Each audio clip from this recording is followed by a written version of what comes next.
Good morning po mga kababayan, ma'am, sir. This is Jam, the Filipino channel, ang inyo pong lingkod. So today is April 16, 2026.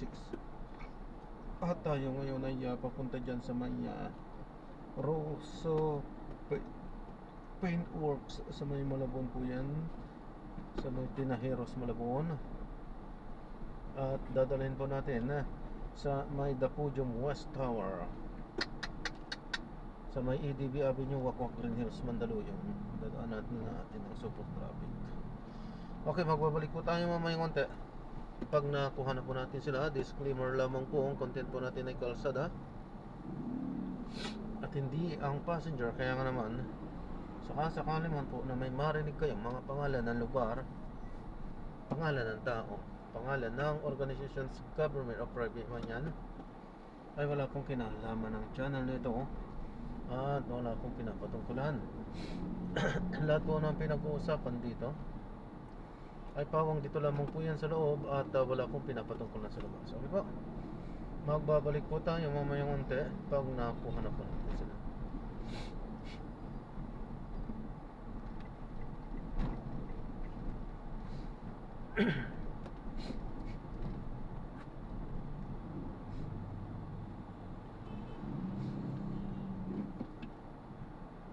May LTO dito sa may Malabon,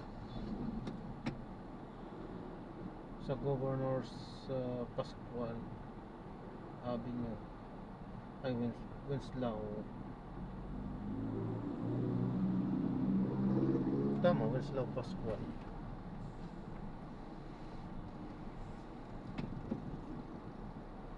Daming na patigil, mga truck mostly.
excise tax at value-added tax sa gasolina at diesel. Yan ang binigyan din ni Sergio Cristolis Jr., Presidente ng Employers Confederation of the Philippines o ECO at Presidente ng Philippine Exporters Confederation Incorporated at ikiniit na mali ang pahayag ng Department of Finance na mayayaman ang makikinabang kapag sinuspindi ang excise tax at VAT sa diesel.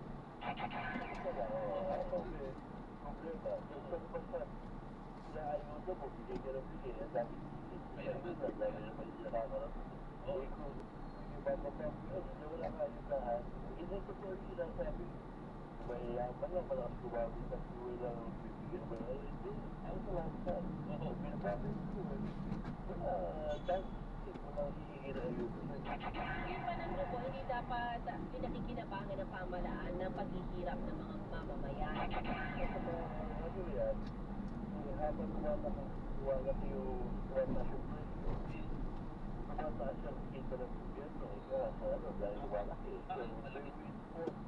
Ang laki na ng pitball.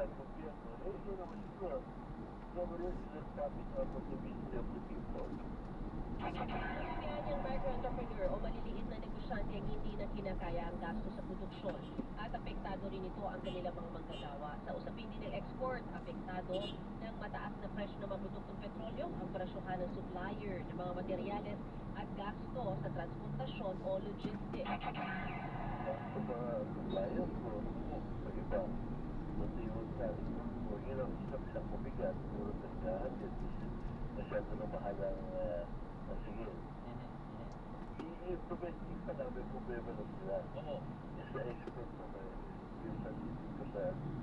Narinig ni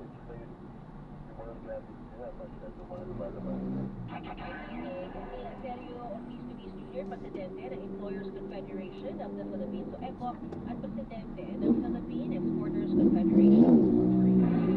Ito ang super balita sa tanghali nationwide.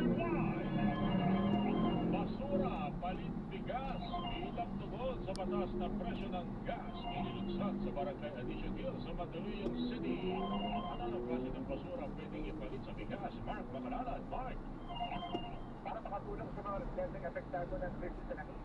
Isang programa ang inutusan sa Barangay Addition Hill sa Mandaluyong. Tinawag ang programa na basura at palintigas bilang tugon sa mataas na presyo ng gas. Sa paglulusot nito, naging mahaba ang pila. Sako-sakong mga plastic ang dala ng mga residente na ipo nila para sa bigas. Ang Barangay Addition Hill Chairman, Marlito Sernan, simple lang ang mechanics ng programa. Kinakailangan magdala uli, ito, 150 pieces ng plastic o rubber o 50 pieces ng plastic bottles na palit ng 1 kilo ng bigas. Kaya dapat plastic yung dadalhin. Plastic? Oo. Para hindi pakalan ka nagpusantan at delikado rin yan dahil pwede pagkulan niya ng mga pagpaparas sa ng tubig lalo na kapag pumasok ang panahon ng tagkulan.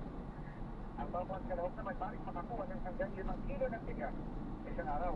Sakaling sumobra ang dala, sila ay bibigyan ng stock at pamabalikin sa susunod na araw. Yan ay recycle naman yung mga plastic ang gagawing eco-brick, eco-board, plastic stairs at iba pa. Ang inyong kapuso magpakalaga ng may Super Radio, dito na kung dapat totoo. Super balita sa tanghali nationwide. Driver's license at rehistro sa sasakyan na mag-e-expire na pinalawag ng LTO kasunod ang pagdedeklara ng State of National Energy Emergency. Alan Catus, detalye. Pinalawig ng Land Transportation Office o LTO paninati ng lisensya sa pagmamaneho maging ang rehistro sa sasakyan ng 3 buwan. Ayon kay LTO Chief Assistant Secretary Marcos Nakalilaw, hindi basa isa naging kautusan ni DOTR Secretary Giovanni Lopez matapos ang elected House of Representative Legislative Energy Action and Development Committee. Ito'y sa gitna ng pagdedeklara ng State of National Energy Emergency. Kabilang sa mga sakop ng pagpapalawig ng 3 buwan ay ang mga lisensya na mapapaso o ma-expire na simula April 2026. Kasama rin sa pagpapalawig o extension ay ang conductor's license maging ang mga student driver's license. Ako siya nagkatong na Jeremy Sparadio, DWB, dapat ako. Super balita sa tanghali nationwide. Ikalawang bukso ng dagdag sweldo sa Gitnang Luzon ipinatupad na ngayong araw, Manny Vargas Money. Kompleto na nga ang nagbabahal ng tagsweldo para sa mga magkagawa at Central Luzon. Epektibo na pag sa ngayong araw, ang ikalawang dahil ng dagdag sweldo para sa mga nagtatrabaho sa Luzon. At pasahod sa mga nalawigan ng Bulacan, Evangelia, Pampanga, Tarlac, Kampales, nasa 30 to 40 pesos ang nagtumahan kalawang dagdag tapos para ka sa nagkakasyon. Dahil ito ay umakit na mahali na 550 pesos ang bagong minimum wage para sa non-agriculture sector sa Aurora. 545 pesos kung sa trabaho sa sektor na agrikultura at 515 pesos naman para sa retail and service na nasabi sa Luzon. Sa iba pang Luzon sa Tahong ng Region 3, 600 pesos na ang bagong sahod sa mga non-agriculture workers. 570 pesos sa mga magagawa sa agriculture sector. Habang 590 pesos naman ang bagong minimum wage sa retail and service sector sa Luzon. Ako si Manny Martin, sa GMA Superasyon na mag-iisang Ito ang Super Balita sa Tanghali Nationwide. DZWB, Pantay, Biyahe. Nag-ingay nagsagawa ng noise parade sa mga miyembro ng Grupong Manibela sa ikalawang araw ng kanilang tigit pasada sa Pasig. Palengke sila nagtipon-tipon na nagsagawa ng Kinos Protesta bilang tugon sa mataas na presyo ng mga produktong petrolo. Nawagan sila na i-rollback na sa 55 pesos kada litro presyo ng langis. Ibasura ang oil deregulation law at suspindi ng excise tax at value-added tax sa gasolina at diesel. Sa kaya ng tigit pasada, normal naman ang sitwasyon sa ruta ng Pasig-Quiapo at wala rin mga stranded na mga pasahero. Sa Nagtahan, Maynila, nagtipon din ng mga miyembro ng Grupong Manibela. Giit nila mabagal ang aksyon ng gobyerno sa mataas na presyo ng mga produktong petrolyo. May mga pasahero naman na nahihirapan na sumakay sa naturang lugar. Humingi naman ng pangunawa ang Grupong Manibela sa bigot-tigit na ginagawa nilang protesta para na rin sa kanilang kapakanan. Inutuloy nila hanggang bukas ang tigil pasada. DZWB, Pantay, Biyahe. Sumali sa libre sakay program ng lokal na pamahalaan ng mga jeepney driver sa Sukat Road, Parañaque City sa halip na magtigil pasada. Ayon sa ilang tsuper ng jeep, may sigurado na silang kita o may uwi sa pamilya dahil sa programa. Pangarap buhay po talaga yung kailangan, ma'am. Sa pang-araw-araw, ma'am, kasi yung 5,000 pesos, ma'am, kung walang libreng sakay, isang araw mo lang po yun, ma'am. Kaya sa mahirap po kayo mag-strike, gawa ka ng sa crisis ng diesel. Wala ka na kinagita, may strike pa wala. Wala ka ng ano, wala ka ng pera. Kaya tawag ka, nasa Iran ka na. Piling na ilang tsuper samantala sa monumento sa Caloocan City, tuloy sa pamamasada ang mga tsuper ng jeep at hindi sumama sa tigil pasada ng Grupong Manibela at Piston. Wala umano silang kikitain kung magtitigil pasada sila. Super Radio DZWB, Pantay, Biyahe. Iniyak ng Philippine National Police ang mas pinigting na seguridad upang protektahan naman ang mga driver at operator ng public utility vehicles na mapapatuloy sa kanilang operasyon at hindi lalahok sa 3 araw na tigil pasada na nagsimula kahapon. Ayon sa PNP Chief General Menacio Nartates Jr., ipakakalat ang mga tuwan ng pulisya sa mga panahing ruta at transport hub upang matiyak na makapagpapatuloy sa kanilang kabuhayan ng walang takot at iwas sa paggulo ang mga hindi lalahok sa strike. Binigyan din ni Nartates na habang iginagalang ng PNP ang karapatan ng mga grupong transportasyon ipahayag ang kanilang mga hinaing. Hindi ito kukonsintihin ang uri ng karahasan o pananakot sa panahon ng protesta. Makikipag-ugnay naman ang PNP sa mga lokal na pamahalaan at transport agencies upang bantayan ng mga aplikado mga ruta at mapanatili ang kaayusan sa mga kritikal na daluyan ng transportasyon. Super Radio DZWB, Pantay, Biyahe. Hindi lumahok ang ilang transport groups sa Davao City sa nationwide transport strike ng Grupong Manibela na nagsimula kahapon. Tulad ng Superadyo Davao, sinabi ng Davao City Police Office na walang aktibidad sa mga transport groups sa buong lungsod kahapon at wala rin umano mga stranded na mga pasahero. Sa kabila nito, ilang kolehiyo at universidad naman ang nagsuspindi ng face-to-face classes kahapon bilang paghahanda sa posibleng epekto ng strike. Sinabi rin ng Land Transportation Franchising and Regulatory Board 11 na walang transport group ang nagpahayag ng paglakop sa 3 araw ng transport strike. Super Balita sa Tanghali Nationwide. Babawasan ng ride-hailing app na angkas sa kanilang komisyon na pinukolekta sa mga partner rider. Ito sinabi ni George Loyeca, ang CEO ng angkas bilang tunod sa panawagan ng gobyerno magbukas ng komisyon ang mga ride-hailing platform kasi doon na rin ang krisis sa langisa ng Loyeca mula sa dating 20%, ibababa nila sa 18% ang komisyon ng kumpanya. Nasisimulan sa Lunes, ibinaba umon nila ang kanilang komisyon para matulungan ang kanilang mga partner rider sa gitna ng mataas na presyo ng langis. Kung samantala, binabaan po natin ang 18%, magsisimula po yan sa Lunes. Ito ay karagdagan po na pagbaba ng komisyon on top of yung mga current na incentives natin na meron na pong tiered commission from 15% hanggang 0% po. Depende po so kung ilan po yung rides nila sa araw. Binabalan 2% lang. Nananawagan po. Si George Reyes Cahuyo, CEO ng ride-hailing app na Angkas. Ito ang super balita sa tanghali nationwide. Ito naman yung panukalang MC Taxi Act. Aprobahan ng Kamara ngayong ika-20 Kongreso. Detalye tayo mula kay Isa Bendaño Umali. Ipapasa ng Kamara ang panukalang motorcycle MC Taxi Law ngayong 20th Congress ng House Committee on Ways and Means Chairperson Miro Kibo. Pati na rin sa kumpas kay House Speaker Faustino Boyede III. Tatapusin ng Kamara ang trabaho para maisabatas ng MC Taxi Bill. Panunaan niya magkaroon ng katiyakan sa usaping ito dahil matagal nang isusulong na magkaroon ng legal framework para sa MC Taxis at Transport Network Legal Services o TNTS.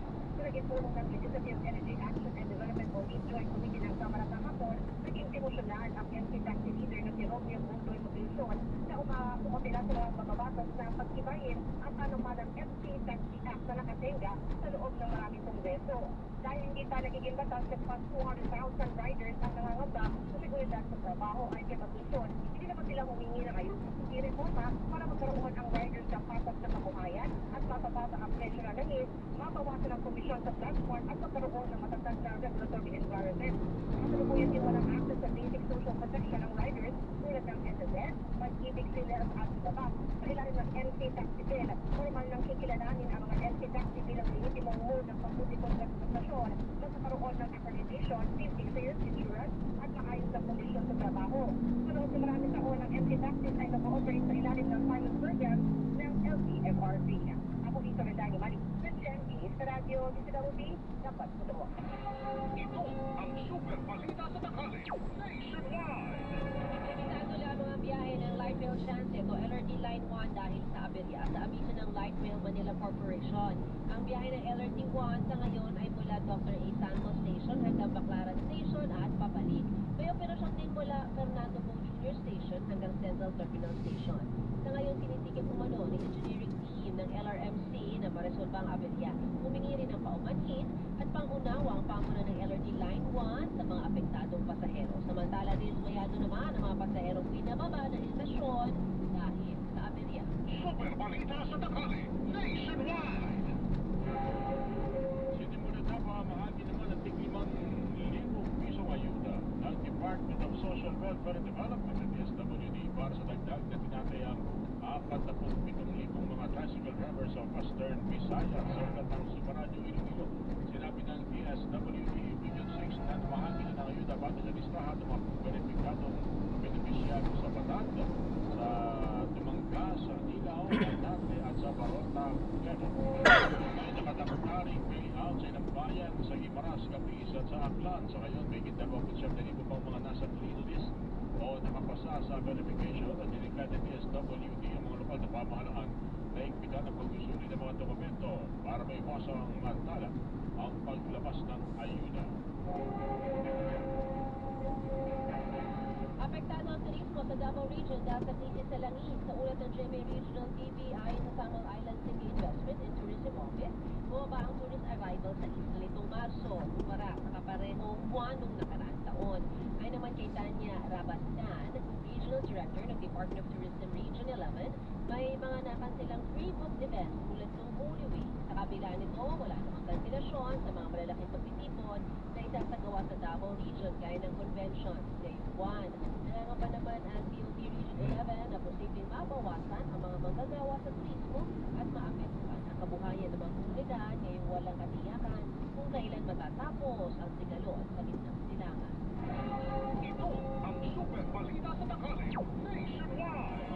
Ang pinabag, pinipitan na sa Israel attack sa Israel na uwi o dahil uwi na sa kanyang pamilya. Ni Marami na Nipa. Nasa kanyang kapatid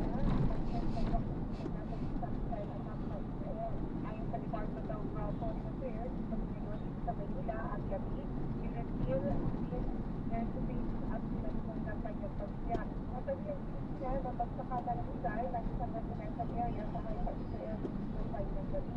Ayon sa DFA, ay sinagsamantado ng mga ahensya na hindi ang Gabi Director sa paglakad ng embassy sa Tel Aviv sa Israel at sa pakikipag-ugnayan sa mga tanggapan dito sa bansa. Tumawag na ang DFA sa Madal Maria Teresa Lazaro sa nagulang pamilya ng OFW para magnamay at sakin ang patuloy na pagtulong sa kanila na DFA kasama sa tulong ang pagtulong ng Gabi sa kanilang ginahan sa Lano del Norte. At sa sinisir, matatandaan natin yung February 28 sa Pinatak sa Israel ang na caregiver na si Mary Ann Rivera. Naman siya nag-travel habang sa Alilayan at inaalagaan na matatanda at sana sa isang mom shelter. Ako si Sarada de Vicente sa Radio DWD. Tama. Super balita sa tanghali nationwide. Mga lumabas sa ipinatutupad na Safer Cities Initiative, umabot na sa halos 10,000 ayon sa PNP. Ilang krimen bumaba dahil sa programa. Mark Makalalad, Paso. Umabot na sa halos 10,000 ang bilang na mga lumabas sa pagkakulang sa buong bansa. May mula ikot ng April 14, wala nang ilumusad ang Safer Cities Initiative ng JLP. Ayon kay Deputy Director for Operations for the Secretary General o Hector Piñones Jr. ang umuna sa mga naitalang naklaman ng pagkilan ng anak at pag-inerito sa mga pagpupong lugar. Sabi naman si Piñones na bunga ng magsalting na pagpapagpapag sa oras ng umaga ang mga kaso ng plan at person kasama dito ang murder, homicide, physical injuries at rape. Samadala pa rin na mauwis ang nakalipas na kontrobersya sa pamilyan sa dala ng unang makita sa bandang iyon. Kaya ng PNP na kanyang ipatutupad ang tamang operational guidelines kasama ang paggamit ng common sense at compassion at Islam sabihin na walang magiging paglabag sa karapatang pagtao. Ayon ang puso may pakalanan ng CBA sa radyo, DWD dapat totoo. Super balita sa tanghali nationwide. Samantala, Securities and Exchange Commission o SEC, pinalamig ng 2 linggo ang deadline sa pag-isumite ng mga kumpanya ng Annual Financial Statement in Parabelo, Nipa. Madalawig na Securities and Exchange Commission o SEC ang deadline sa submission ng mga kumpanya ng kanilang annual financial statement o AFS sa advisory na ipinalabas ngayon ng SEC. Sa June 15 lang ang deadline para sa pag-submit ng annual financial statement mula sa original na deadline na May 29. Yan ay kasunod ng pag-extend ng Bureau of Internal Revenue ng filing ng income tax returns noong May 15. Ayon sa SEC, applicable ang bagong deadline sa lahat ng korporasyon kasama ang kanilang branch offices, representative offices, headquarters, at regional operating headquarters ng mga foreign corporation. Ito ay para doon sa annual financial statement para sa fiscal year na nagtatapos ng December 31, 2025. Isulit ng FEC ang deadline para sa mga brokers at dealers para sa pagsusulitan ng kanilang SEC Form 52AR na may AFS sa attachment yan ay mula April 30 to May 15. Ako si Ding para WBCM sa Radio DWD. Tama. Ito ang super balita sa tanghali nationwide. Susunod sa Super Balita sa Tanghali Nationwide, ayudang bigas sa mga magagawa ipatutupad sa buong bansa. Pangulong Bongbong Marcos nagpakitang gilas at nagbuhat ng bigas sa panglunsad ng biyayang bigas sa Maynila.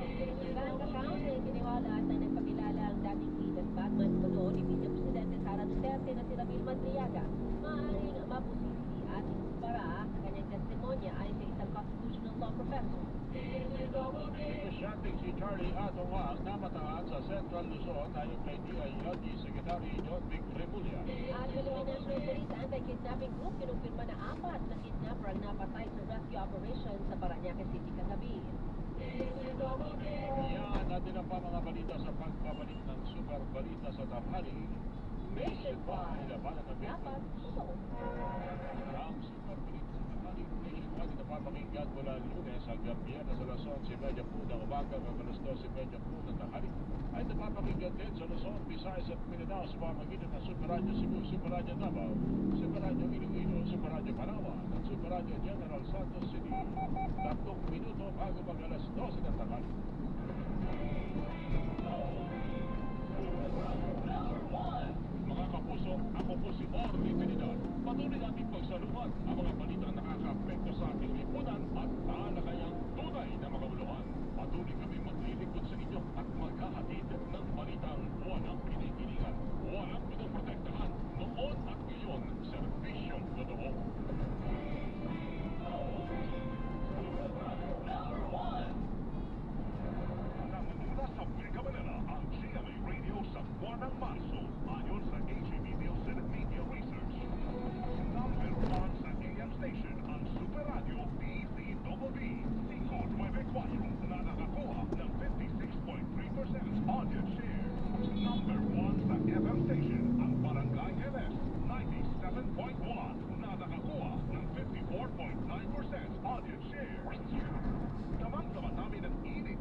Joel Reyes-Abel at Memo Delgado sa Super Balita sa Umaga. Nationwide. Alas 8 hanggang alas 9 ng umaga. Panatigang paglalakay sa mahihilig na balita. Hatid ni Rowena Salvacion at Joel Reyes-Abel sa Saksi sa Double B. At alas 9 hanggang alas 10 ng umaga. Hindi paawat ang tambalang Arnold Clario at Bonnie Season sa pagtalakay sa mga isyu ng bayan. Sa one-on-one, walang personalan. Super Radio, Easy Double B, Prime Time. Pagbabalita, walang kinikilingan, walang pinoprotektahan, walang kasinungalingan, serbisyo, totoo lamang. Super Radio, Easy Double B, Prime Time. Mga kapuso, maaari nyo nang mapanood at mapakinggan ang Masa Puso sa aming official YouTube channel at sa Spotify. Hanapin ang Super Radio DZBB sa YouTube at mag-subscribe. Sa Spotify, hanapin ang DZBB Masa Puso para mapakinggan ang iba't ibang kwento ng buhay sa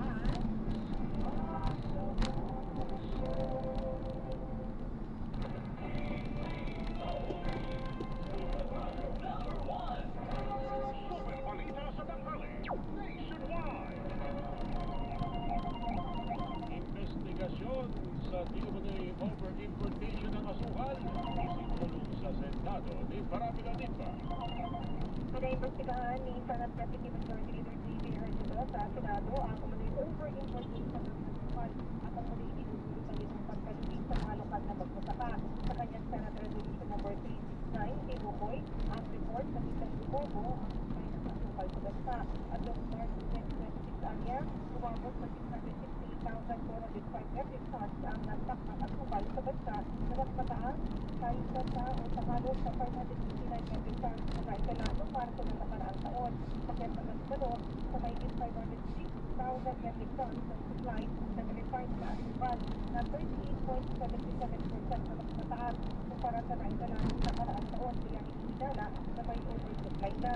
Ayon sa University nakaalala ang labis sa hindi tamang timing ng importasyon dahil masyadong pinabababa ang presyo ng asukal ay pinagsuhin ng lokal na industriya at mga magsasaka.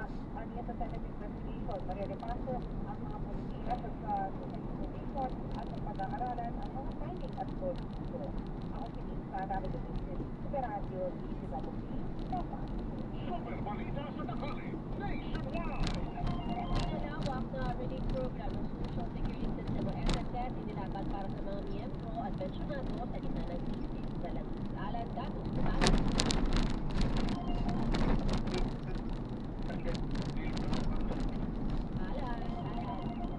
Kapait na po ulit, konting pihit, Alan.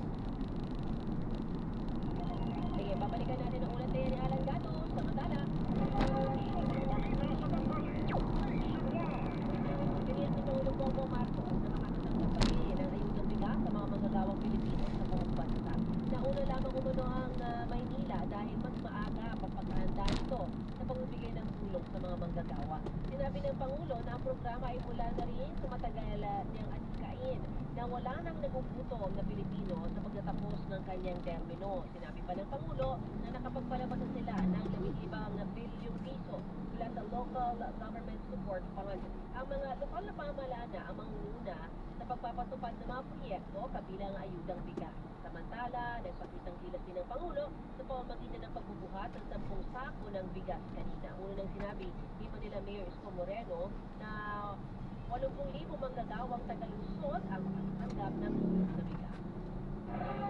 Super Balita sa Tanghali, Nationwide.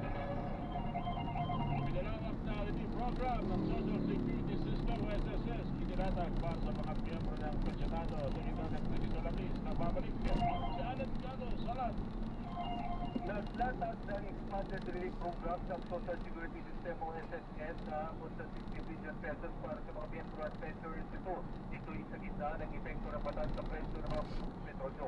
Ayon kay SSS President at Chief Executive Officer Robert Joseph Claro, sa pamagitan ng enhanced program ay magkakaroon ng mga miyembro ng napapanahon, abot, kaya at maasahan na financial support. Kabilang dito ang emergency loan ng program na abot sa 20,000 pesos sa may interest rate na 7% per annum at 6-month repayment moratorium.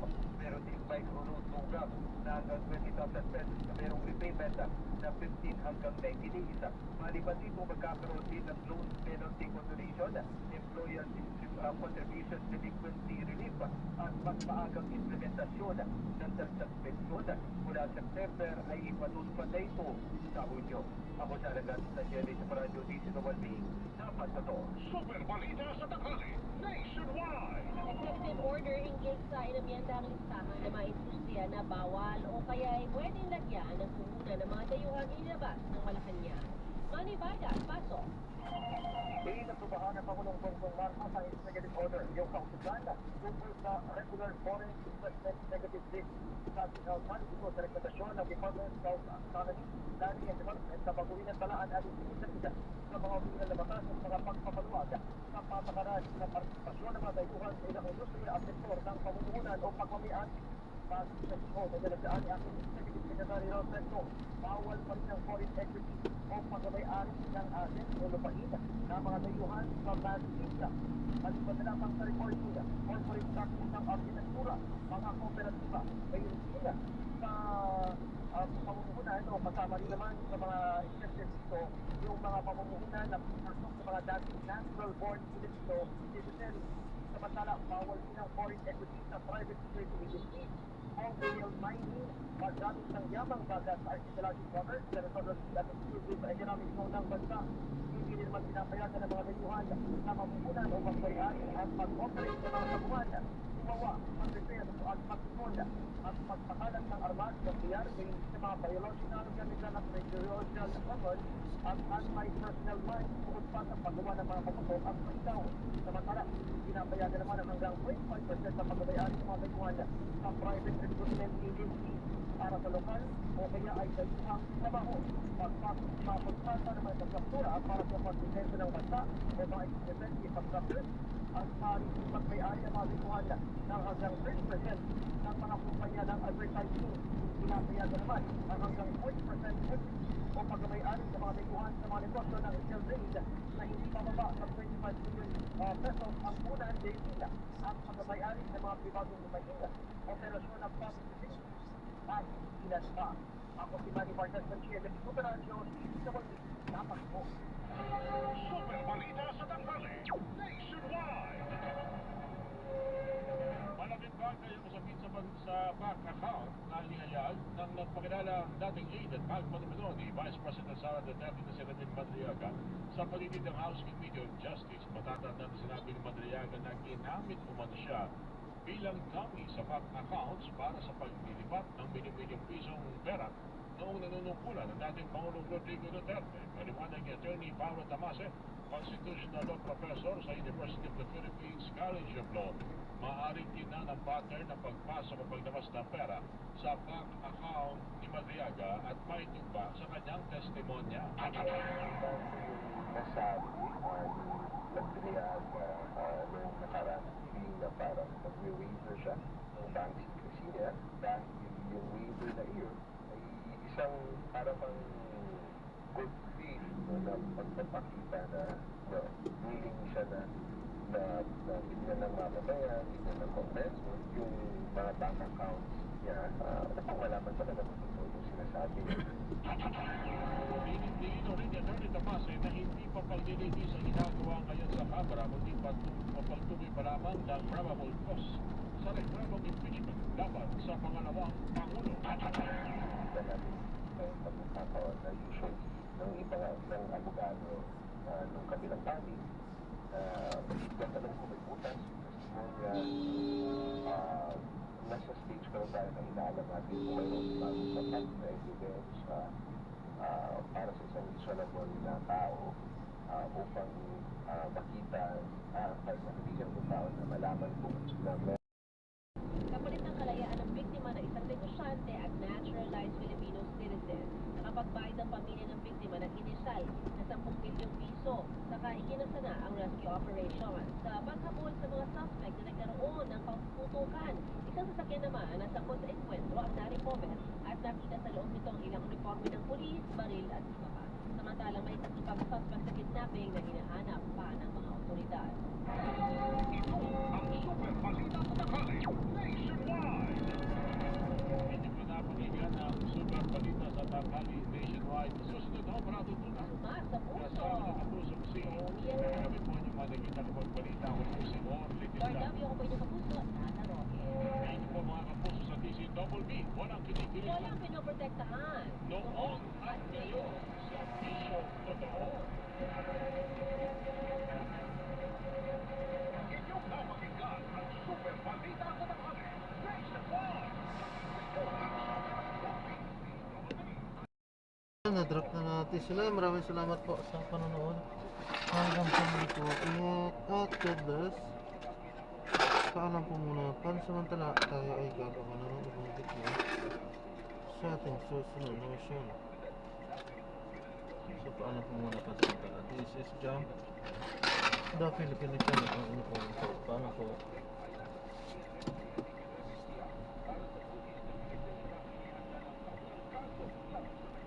Kasama mo sa Anime Weapons Radyo Manhis Basta sa Anime. Bago naman tayo mga kasama sa Hermosa, Bataan, dahil dalawang production operator arestado sa pagtangay ng copper material. Ang kasama natin sa balitan yan, si Radyoman Mike Sigarap ng RMN Bataan. Arestado ang dalawang production operators ng isang kumpanya matapos ang tangay. Good morning po. Mami. International Corporation sa loob ng Tipo High-Tech Eco Park sa Barangay Tipo, Hermosa, Bataan ay sa ulat ng Hermosa Municipal Police Station kinilala ang mga suspects alias na Joseph, 23 at Joshua, 18 years old na kapwa empleyado ng naturang kumpanya. Dumating na nagsasagawa ng routine inspection ang safety officer nang namataan ng mga suspect na may bitbit na sako sa residual waste area. Agad naman tumakas ang dalawa at iniwan ang mga sako na naglalaman ng tinataya nasa 67 kilos ng copper materials na nagkakahalaga ng 49,000 pesos. Naaresto sila sa Pamal Gate exit sa tulong ng mga security personnel at kasalukuyang nasa kustudiyan ng pulisya habang inihaanda ang kasong qualified theft laban sa kanila. Kasama mo sa Bataan, Radyoman Mike Sigaral Tata, RMN. Samantalang may nakitang probable cause para naman magkahusad ang impeachment complaint laban kay Vice President Sara Duterte. Bagamat may tuturing na unang round pa lamang ng boxing, naniniwala si House Deputy Minority Leader at Akbayan Party List Representative Percy Sendanya na mas naging matibay ang grounds o batayan ng inihaing reklamo sa pagdinig ng Martes, April 14. Bukod sa testimonya na nagpakilalang Batman ng pangalawang Pangulo na si Ramil Madriaga, nagpatibay din ang pahayag ng COA sa hindi tamang paggasta ng 73 million pesos na confidential funds ng Vice Presidente noong 2022. Dahil dito, pinapasa ulit sa OVP ang nasabing pondo. Sa paliwanag pa ni Sendanya, unang round pa lamang ng impeachment ang tinatalakay pero may nakita na silang malinaw na batayan sa reklamo. Nakita po natin na hindi dinala ang pera sa dapat ito na hinagtan. Kung saan po ito dinala, dapat yan ay paliwanag ng Vice President. Kasi apparently, hindi ito para doon sa dapat yung ng lalanan, pinag-uugulo ng confidential funds. So, talagang po, nakita natin na mayroon pang abuso ng mayroon at yung betrayal ng public trust. Kasi pinagkatiwala sa Vice President na yung resources na ito. Pero, sinustay lamang nila. Hindi lamang pati ni Gino Adriaga, hindi in 11 days, but in 24 hours. So, tapos pangalawa po, ito si Ramil Madriaga, doon sa kaso na pinahal ni Vice President Sara Duterte, dapat Gino Madriaga, sinasabi niya hindi sila magkakilala. Kaya ito, nakalina natin ibang detalye ng testimony at ibang detalye ng affidavit. Sa dulo, pinapakita na hindi sinasabi ng totoo si Sara Duterte, magkakilala sila ni Ramil Madriaga. Ang tawag nga niya, ay para dito ay Mr. Ram. So, nagsisinungaling po ang Vice Presidente. So, dito po lamang malinaw na, no? Walang kaso lamang ito sa pena confidential funds. Talaga, meron pa po. May kaswilan, makaswilang nila para ipagpatuloy ang maliliit na kaso nito. Sa pagtayapan ng pambabatas, hindi lamang 73 million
Kaya po, Ombudsman ay inaasahan natin darating para isumite ang tali ng BP. Ganun din po, nag-motion tayo para isabihin natin ang lahat para po magbigay ng report sa mga suspicions or covert transactions na nilalakaran. Meron ba dito patungkol sa Vice-Presidente Sara Duterte at sa kanyang asawang si Manny Pacquiao? Kasi kung wala naman, di sabihin nila na wala. Pero kung meron, halagang malaman po ito ng ating mga kababayan. Inaasahan din na muling haharap si Madriaga sa mga susunod na pagdinig ng House Committee on Justice kaugnay ng iba pang batihan sa impeachment complaint. Sa kaugnay ng balita mga kasama, hindi na dapat questionin pa ang kredibilidad ng dating manong aid ni Vice President Sara Duterte at si Ramil Madriaga. Bagamat todo tanggi ang pangalawang pangulo na kilala niya ito si Madriaga, sinabi ni House Deputy Minority Leader sa Kabayan Party List Representative Percy Tendanya ang publiko na aniya ang magpupunta kung nagsasabi ito ng totoo o hindi.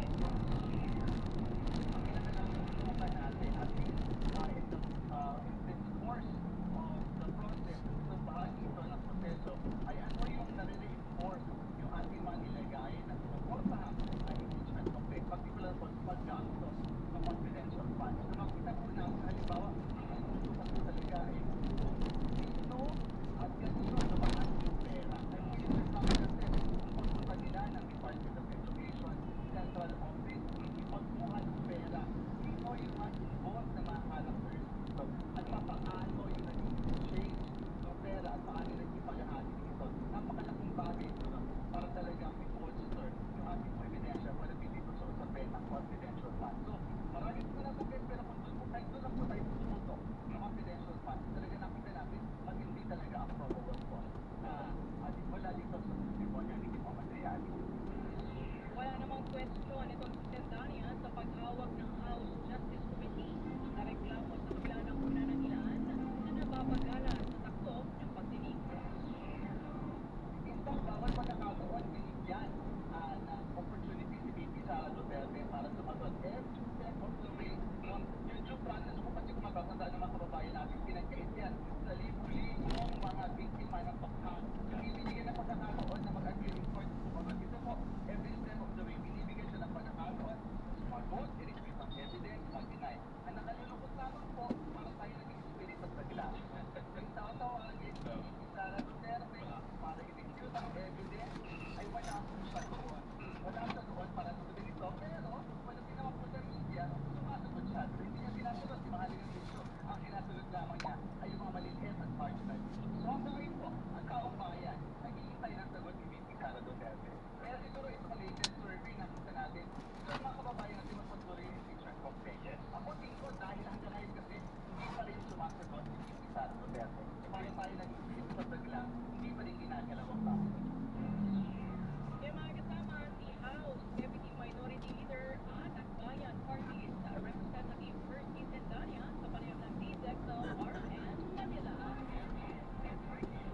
Ibang naman sa pwesto ang direktor at manungkotang presya ng Philippine National Police Academy o PNPA. Kaso na siya na naganap ng hazing sa 20 kadete sa loob ng barracks ng Olivia noong April 3. Agad na inambahan ni PNP Chief Police General Jose Melencio ng Target Trigger ang administrative release na may petsyang April 15 laban kay PNPA Director Police Major General Andre Dizon at walo pang opisyal. Base yan sa rekomendasyon ng CIDG na nag-iimbestiga sa insidente. Oo, ano? Para naman mga targets. Kaya nga. Eh, grabe na ang pinagdaanan nila sa pagiging pulis nila eh. Sa inisyal na ulat, nagbugat ang hazing nang sisihin umano ng mga suspect. Eh, actually, mga trainee yata yan mga yan talaga. Pero bakit pa kailangan i-paskip? Oo nga. Nagtawa ng grabeng mga paso at tapos sa ganoon ang 20 kadete matapos Eh, pahiran ano yung mga, nakasuhan na yan. Legal pa. Oo. Apat naman ang suspect sa kidnapping incident sa Parañaque, inumpirmang nasawi ayon sa PNP. 2 dismissed sa police kabilang sa mga suspect. Ang kasama natin sa balitang yan live, si Rajuman Marjo Domingo. Inumpirma ng Philippine National Police Anti-Kidnapping Group na nasawi ang 4 na kidnapper sa nangyaring rescue operation sa Parañaque City kagabi. Sa pulong balitaan ng ilang sa programa, sinabi ni AKG Director Police Brigadier General Eliserio de Silao na isinugod pa sa ospital ang mga nasabing suspect ngunit dineklara itong dead on arrival. Ayon pa sa kanya, ang 2 sa 4 na suling kidnapper ay napag-alaman ng mga dismissed sa police. Po doon, nakakalungkuman. Ito ay mga dating bahagi ng ating kapulisan, mga dismissed na police. Yung 2 po doon, so right after the confrontation na nangyari, ay kagad dumating sa natin sa hospital. Was declared dead on arrival. Kaugnanito, sinagalitin ng Silao na namin ng may mga kaso ng kidnapping incident ang nasabing grupo ay bigan Silao na hinihinuano ng ransom na kakalaga ng 15 million pesos sa mga suspect para sa kanilaan ng 78 years old na biktima na isang businessman ng Indian national na nag-neutralize sa Filipino citizen na sa bansa. Nakapagbigay naman ng 10 million pesos sa pamilya ng biktima at ito na isinagawa ng pinakita ang rescue operation kung saan nagkaroon ng inkwentro sa pamilya ng mga polis at suspect ay naman spokesperson ni Brigadier General Marco Marco na kapag-ibig ay kung may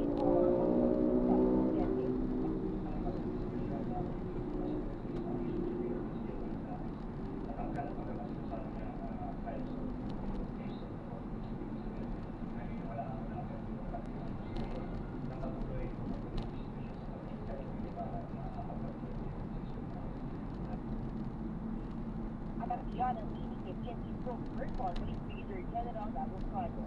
Kasama mo sa Central Oregon, Manila, ang Radyo Marjo Domingo sa Top Oregon.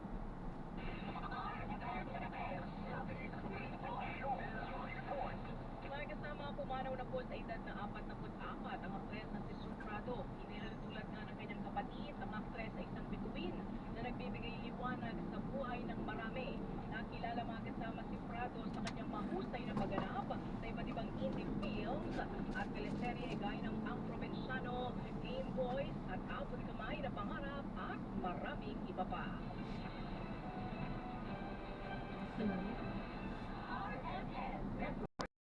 Yan, so na-drop na natin sila. Maraming salamat po sa panonood. Hanggang sa muli, ingat. God bless. Paalam po muna, pansamantala tayo ay gagawa na ng ibang video sa ating susunod na misyon. Paalam po muna, pansamantala. This is John Parenda, Filipino Channel. Ang itong mga. Paalam po.